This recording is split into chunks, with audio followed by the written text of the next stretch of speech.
नमस्कार विद्यार्थी मित्रांनो, इयत्ता पहिलीच्या इंग्रजी पाठ्यपुस्तकामध्ये तुमचं पुन्हा एकदा स्वागत आहे।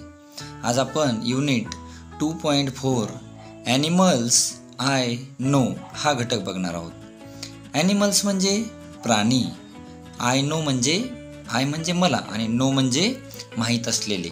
बघा, खाली जे काही प्राणी दिसतात हे सर्व प्राणी तुम्हाला माहीत आहेत किंवा तुम्ही कधीतरी पाहिलेले आहेत। बघा, लुक, लिसन अँड लर्न।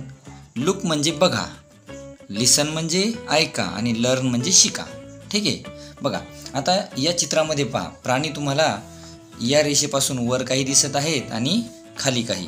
आता आपण रेषेच्या वरचे प्राणी बघूत। या सर्व प्राण्यांना म्हणतात पेट ॲनिमल्स। काय म्हणतात?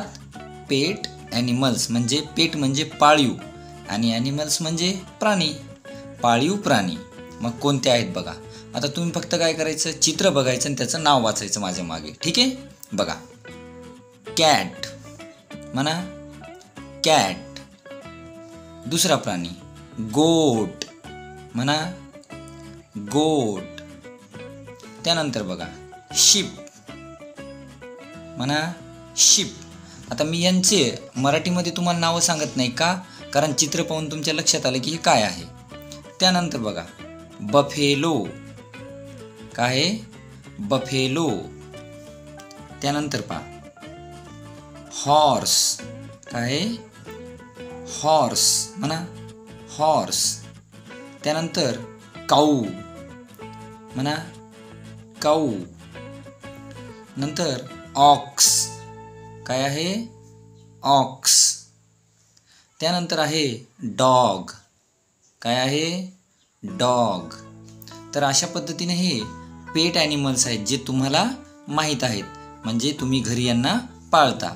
त्यानंतर दुसरा प्राण्यांचा समूह तो म्हणजे बघा वाईल्ड ॲनिमल्स। वाईल्ड म्हणजे बघा चित्र, जंगली।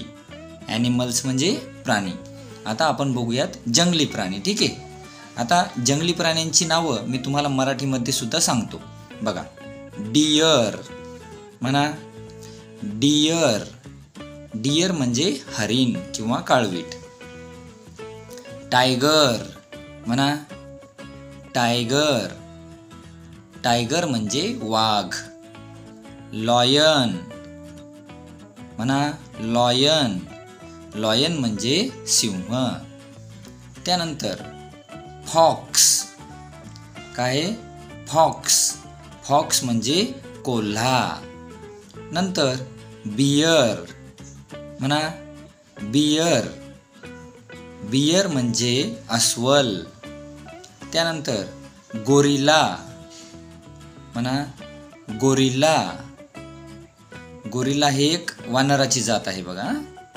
त्यानंतर झेब्रा म्हणा, झेब्रा।